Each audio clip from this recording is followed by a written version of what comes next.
1000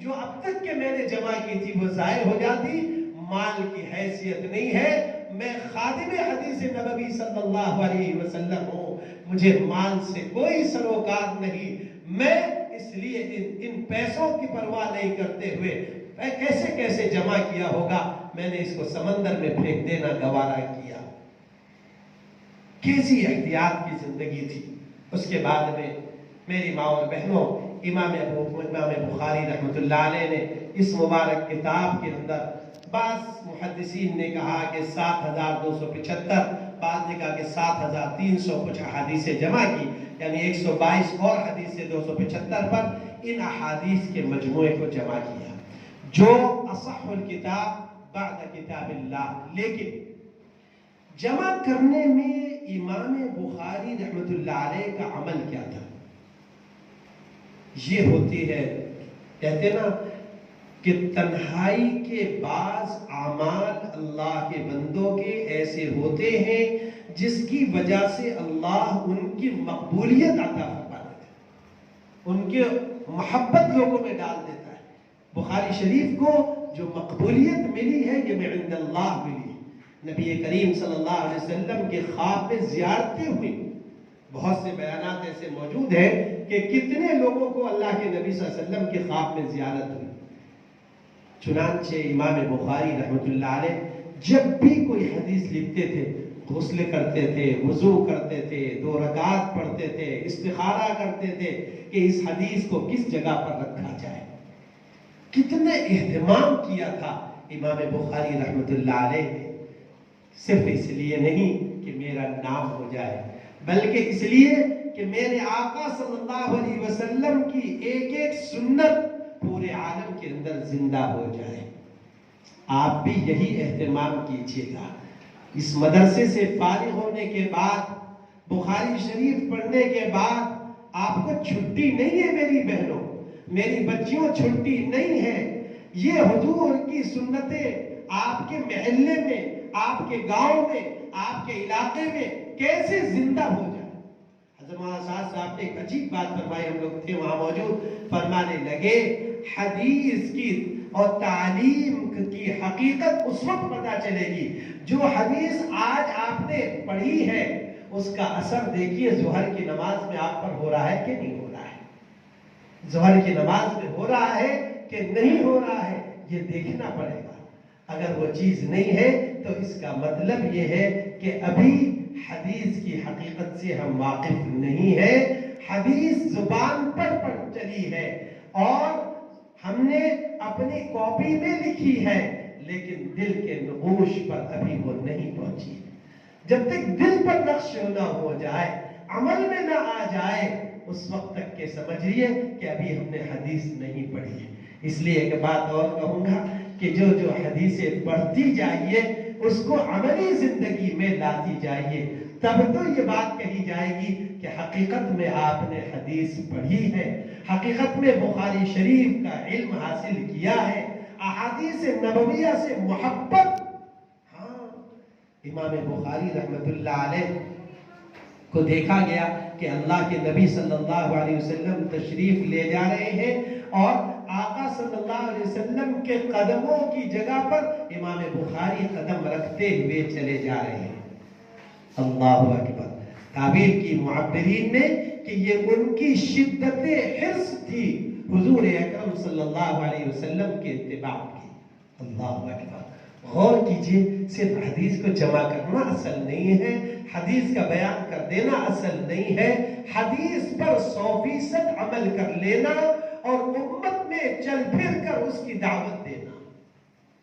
عورتیں کہیں گی ہم کہاں چل پھر کر دعوت دیں. نہیں, الحمدللہ اس دعوت و تبلیغ کی مبارک محنت کے ذریعے سے وہ ماحول بھی قائم ہو گیا ہے جب ہماری بہنیں اور بچیاں الحمدللہ گھروں میں جا کر پورے شرعی پردے کا خیال کرتے ہوئے بہنوں کو جمع کر کے آقا صلی اللہ علیہ وسلم کے احادیث سنا رہی. لیکن میری بہنوں, میری بچیوں جو خاص طور پر اس مبارک درسگاہ میں پڑھ لیں ہیں, آپ جب بیان کریں گی اس حدیث کو تو آپ کے سامنے وہ حدیث کی شروحات ہوں گی, ان حدیث میں سے جو مسائل مستقبت ہوتے ہیں وہ ہوں گے, تو آپ کے بیان کرنے کا انداز عالمانہ فاضلانہ ہوگا بنسبت ہماری ان بہنوں کے جو نہ عالمہ ہیں نہ انہوں نے کسی مدرسے میں تعلیم و تربیت پائی ہے۔ الحمدللہ اس مبارک درسگاہ کا فیض، حقیقی فیض اس وقت ہوگا جہاں تعلیم کے حلقوں میں آپ جائیں، وہاں حدیث کو بیان کریں، آپ کے جو ہے گھر پر کوئی اللہ کی بندی آئے اس کو حدیث سنائیں، محلے میں پڑوس میں آپ کہیں جائیں وہاں اللہ کے نبی صلی اللہ علیہ وسلم کی حدیث سنا رہی ہو اور خود اپنے گھر والوں کو روزانہ حدیث کا درس دے رہی ہو۔ میں یہ بات کہوں گا بہت ہی معذرت کے ساتھ میں، پتہ نہیں وہ ماحول قائم ہے کہ نہیں، کہ آپ اپنے گھر والوں کو، آپ بچی ہیں، آپ نے یہاں 2 حدیثیں پڑھی، جب گھر گئی ہیں تو گھر والوں کو بٹھا کر شام کو اس حدیث کو مذاکرہ کریے، دیکھیے کتنا نفع بخش ہوگا آپ کے لیے، آپ کا علم بھی جو ہے وہ پختہ ہوگا، آپ کا علم بھی پختہ ہوگا میری بچیوں، اور پھر یہ علم نافع بنے گا۔ آپ جب بیٹھ کر گھر والوں کے سامنے مذاکرہ کریں گے، سب سے پہلی سیڑھی ہے یا ایھا الذین آمنوا قوا انفسکم واہلیکم نارا، یہ سب سے پہلی سیڑھی ہے اپنے لیے اور اپنے گھر والوں کے لیے۔ میں کچھ تربیتی پہلو بھی کہتا جا رہا ہوں، مولانا سے معذرت چاہتا ہوں کہ یہ علمی درس تھا لیکن کچھ تربیتی پہلو بھی اس میں ذکر کیے جا رہے ہیں۔ اس کے بعد میں آخری بات، چند باتیں یہ ہیں کہ یہ جو علم ہے، علم کی کیا تعریف ہے، علماء نے لکھا ہے کہ جب بھی کوئی موضوع بیان ہو تو اس میں 7 چیزیں ہوتی ہیں، علم کی کیا تعریف ہے، کیا غرض و غایت ہے، اور اس کا موضوع کیا ہے، اس کی وجہ تسمیہ کیا ہے، اس لیے علم کی فضیلت کیا ہے، یہ ساری چیزیں، علم کی تعریف کیا ہے، اس کا بیان کرنا اس وقت مقصود نہیں ہے۔ لیکن سب سے پہلی بات، امام بخاری رحمۃ اللہ علیہ نے جب اپنی یہ کتاب کو شروع کیا، محدثین مختلف ابواب سے شروع کرتے ہیں، یہ ہر ایک کے ذوق کے اعتبار سے اور ان کی سوچ اور فکر کے اعتبار سے ہوتا ہے۔ یہ جو مبارک کتاب شروع ہوئی ہے، اس کی اصل باب الایمان سے نہیں ہے بلکہ باب بدء الوحی، اور اس سے شروعات کی ہے کہ وحی کی ابتدا کیسے۔ سب سے پہلے یہ بس بات سمجھ لیجئے کہ بسملہ سے شروع کیا، اس میں حمد نہیں لائے ہیں امام بخاری رحمۃ اللہ علیہ۔ بسملہ اور تسمیہ ان دونوں میں فرق ہے، بسملہ کہتے ہیں بسم اللہ الرحمن الرحیم کو، اور تسمیہ کہتے ہیں صرف بسم اللہ کو۔ ایک مسئلہ اور بتاتے چلیں اس کے تعلق سے، کیوں بسملہ سے؟ اس لیے کہ حضور اکرم صلی اللہ علیہ وسلم نے ارشاد فرمایا کل امر ذی بال لم یبدأ بسم اللہ، ہر وہ چیز جو اللہ کے نام سے شروع نہ ہو وہ وبال ہے۔ اس لیے یاد رکھیے گا کہ اللہ کے نام کی برکت سے ہر کام شروع کرنا چاہیے، لیکن ایک مسئلہ یہ ہے کہ جس جگہ احادیث میں بسملہ کا ذکر ہے وہاں تسمیہ، اور جہاں تسمیہ کا یعنی صرف بسم اللہ کا ذکر ہے وہاں پر بسم اللہ الرحمن الرحیم پڑھنا مناسب نہیں ہے۔ ایک یہ علمی بحثیں ہیں، بس تھوڑا اشارہ کر رہا ہوں اس لیے کہ یہ بہت اہم بات۔ مثال کے طور پر آپ جب جانور ذبح کیا جائے تو اس وقت پر صرف تسمیہ کا ذکر ہے، بسم اللہ اللہ اکبر۔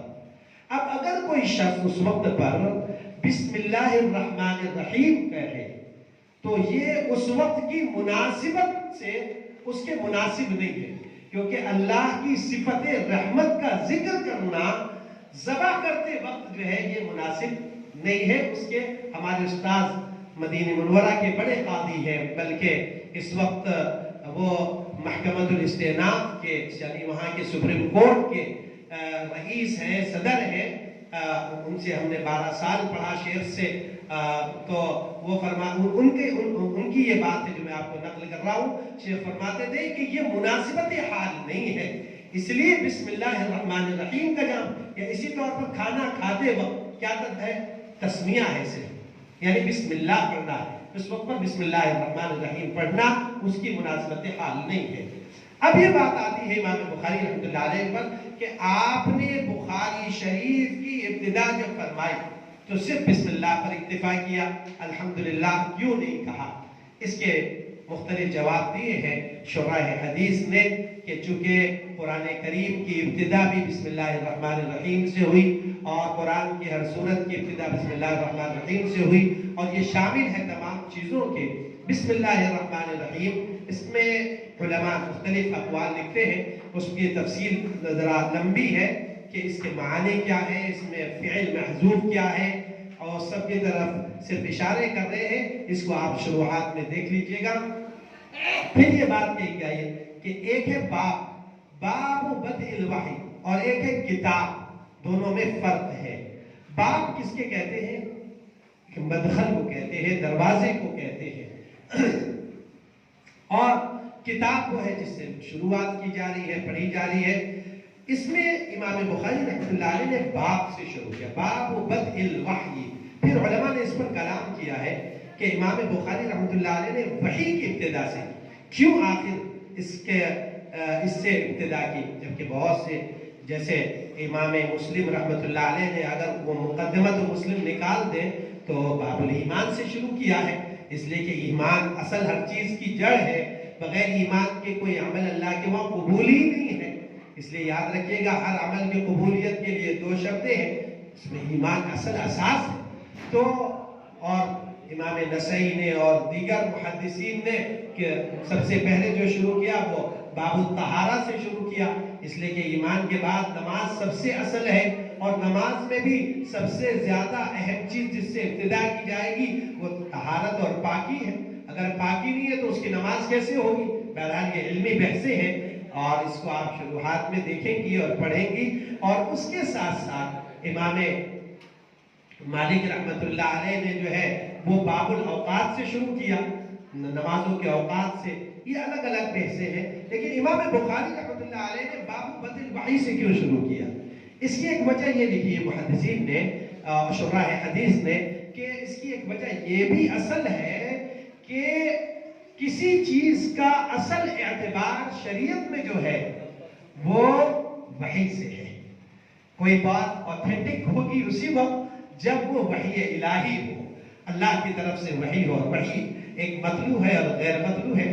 جیسے آپ جانتے ہیں آقا صلی اللہ علیہ وسلم جو بھی بات کہتے ہیں وَمَا يَنْطِقُ عَنِ الْهَوَىٰ إِنْ هُوَ إِلَّا وَحْيٌ يُوحَىٰ. اور اسی لیے امام بخاری رحمۃ اللہ علیہ نے وہ ان آیات کو ذکر کیا، اس آیت کو جس میں صراحت کے ساتھ میں وحی کا ذکر ہے. اِنَّا أَوْحَيْنَا إِلَيْكَ كَمَا أَوْحَيْنَا إِلَىٰ نُوحٍ وَالنَّبِيِّينَ مِن بَعْدِهِ.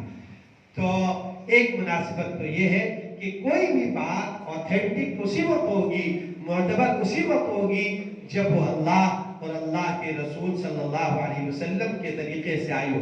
وحی کہتے ہیں خفیہ طور پر کوئی چیز کو بتانا یا خبر کرنا، اور پھر یہ وحی کی مختلف اقسام تھی. بہرحال میں اس تفصیل میں نہ جاتے ہوئے صرف اس باب الایمان، ایمان جو ہے یہ بات سمجھ لیجئے. یہاں پر چند احادیث کو امام بخاری رحمۃ اللہ علیہ لائے ہیں. امام بخاری رحمۃ اللہ علیہ کے نزدیک ایک بات سمجھیے گا، کیا ایمان اور اسلام دونوں الگ الگ چیزیں ہیں یا دونوں ایک چیز ہے؟ یہ بات بہت اہم ہے. علماء نے لکھا ہے کہ جب ایمان اور اسلام دونوں ایک جگہ پر ذکر کیے جائیں تو ایمان سے مراد اعمال قلبیہ ہے اور اسلام سے مراد اعمال ظاہریہ ہے، ظاہری اعمال ہے. تو باب الایمان اس کی اصل ابتدا عقیدے سے، ایمان سے ہوتی ہے، اور ایمان سب سے زیادہ اصل ہے، اس لیے کہ بغیر ایمان کے جیسے میں نے ذکر کیا کوئی بھی عمل قبول نہیں. لیکن امام بخاری رحمۃ اللہ علیہ نے باب الایمان لائے اور پھر کہا وقول النبی صلی اللہ علیہ وسلم بنی الاسلام علی خمس، اسلام کی بنیاد 5 پر ہے. اسی لیے میں نے جیسے کہ ذکر کیا جب دونوں جمع ہو جائیں تو ایمان سے مراد اعمال قلبیہ ہیں، اور جب ایمان اور اسلام ایک جگہ پر نہیں بلکہ ان میں سے کوئی ایک بولا جائے تو ان سے دونوں مراد ہوتے ہیں. یہی امام بخاری رحمۃ اللہ علیہ کی مراد ہے جو یہاں پر ذکر کی گئی ہے. چاہے اس کا تعلق پھر فرمایا بنی الاسلام علی خمس وهو قول وفعل ويزيد وينقص، یہ انسان کا قول ہے یا عمل ہے، فعل ہے. ایمان بڑھتا بھی ہے اور ایمان گھٹتا بھی ہے. ایمان بڑھتا ہے، الایمان یزید بالطاعہ، ایمان اللہ کی طاعت سے بڑھتا ہے. اس کے لیے انہوں نے مختلف قرآن کی آیات ذکر کی جو اس بات پر دلالت کرتی ہیں کہ ایمان بڑھتا ہے. اس لیے کہ ایک فرقہ ایسا ہے جو یہ کہتا ہے کہ ایمان ایک جگہ پر قائم ہے، وہ نہ بڑھتا ہے نہ گھٹتا ہے، جس کے رد بھی ہے اس کا. اس لیے کہ ایمان بڑھتا بھی ہے اور ایمان گھٹتا بھی ہے. قال اللہ تعالی لیزدادوا ایمانا مع ایمانہم. اسی طور پر دوسری آیت وزدناہم ہدی، اور ہدی سے مراد یہاں پر ایمان ہے. وَيَزِيدُ اللَّهُ الَّذِينَ اهْتَدَوْا هُدًى وَالَّذِينَ اهْتَدَوْا زَادَهُمْ هُدًى وَآتَاهُمْ تَقْوَاهُمْ. اس طرح سے آخر آیات تک کے جو ان کا ذکر ہے اس میں تھوڑی سی تفصیل ہے. پھر ایمان کی انواع اور کتنی ہے، اقسام کتنی ہے، اسی طور پر اسلام کسے کہتے ہیں، کیا اسلام سے خارج کر دینے والے بھی اعمال ہیں، اس کو بھی ہماری بچیوں کو معلوم ہونا چاہیے. انشاءاللہ کسی اور وقت موقع ملا تو اس کو ذکر کریں گے. ایمان کی شرطیں کیا ہیں، کیا شروط ہیں ایمان کی، کیا شرطیں ہیں لا الہ الا اللہ کی. لا الہ الا اللہ کی جو 7 شروط علماء نے ذکر کی ہیں. ایمان کے ارکان کیا ہیں، اسلام کے ارکان کیا ہیں، اور اسی طور پر اسلام کے نواقض اسلام کیا ہے، وہ کیا اعمال ہیں جس سے انسان اسلام سے خارج ہو جاتا ہے. اس لیے کہ ایمان بڑھتا بھی ہے گھٹتا بھی ہے. گھٹتے گھٹتے بعض وہ اعمال ہیں جو انسان کو دائرے اسلام سے بھی باہر کر دیتے ہیں. یہ بہت ہی مختصر سے وقت میں چند باتیں ذکر کی ہیں، حالانکہ ابھی بہت کچھ رہ گیا ہے لیکن وقت کی تنگی اس بات سے مانے ہے. لیکن چونکہ ہمارے بھائی حضرت مولانا آفتاب صاحب خیر آبادی دامت برکاتہم نے ذکر کیا تھا کہ مولانا اس درس سے تربیتی پہلو بھی اجاگر کیے جائیں، لیکن مجھے نہیں معلوم تھا کہ اتنا وقت اس میں لگ جائے گا کہ وقت کا پتہ بھی نہیں چلے گا. میں معذرت چاہتا ہوں کہ شاید وقت طویل ہو گیا اور جو اصل علمی باتیں تھیں وہ اس کی تکمیل نہیں ہو سکی. چونکہ آج ہی میں صبح دیوبند سے واپس ہوا تھا وہاں سے، اور مولانا کی دعوت پر لبیک کہنا میں اپنا فریضہ سمجھتا ہوں. اس لیے کہ ان کی جو محبتیں اور جو خاص تعلق ہے اللہ تعالیٰ اس تعلق کو قائم رکھے اور اسی محبت کی بنیاد پر اللہ تعالیٰ ہم سب کو اپنے عرش کے سائے کے نیچے جمع فرما دے. میں ان دعاؤں کے ساتھ کہ اللہ تعالیٰ اس مبارک جامعہ کو جس کی بنیاد بہت ہی یعنی بے بدعاتی کے ساتھ تھی لیکن آج ماشاءاللہ اس سے پورا علاقہ مستفید ہو رہا ہے. میں مختلف قسم کے پروگرام یہاں پر دیکھنے کو ملتے ہیں جس کی نظیر بہت بڑے بڑے جامعات میں بھی جلدی نہیں ملتی ہے. ماشاءاللہ تھوڑی دیر پہلے حجاج اکرام کا ایک مبارک تربیتی پروگرام ہو رہا تھا تو اسی کے ساتھ ساتھ یہ کیسا بہترین سنگم ہے کہ اس کے ساتھ ایک علمی حلقہ اور بخاری شریف جیسی مبارک کتاب کی ابتدا ہوئی جس کو مجھ جیسا طالب علم اس کا عشر عشیر نہیں بلکہ لاکھواں حصہ بھی اس کے اوپر گفتگو کرنے کا قابل نہیں تھا. لیکن اللہ نے جو چند باتیں کہلوائی ہیں رب کریم اس کو شرف قبولیت سے نواز دے اور ہم سب کو عمل کی توفیق نصیب فرما دے. وآخر دعوانا ان الحمدللہ رب العالمین. جزاکم اللہ خیر. شکر لک.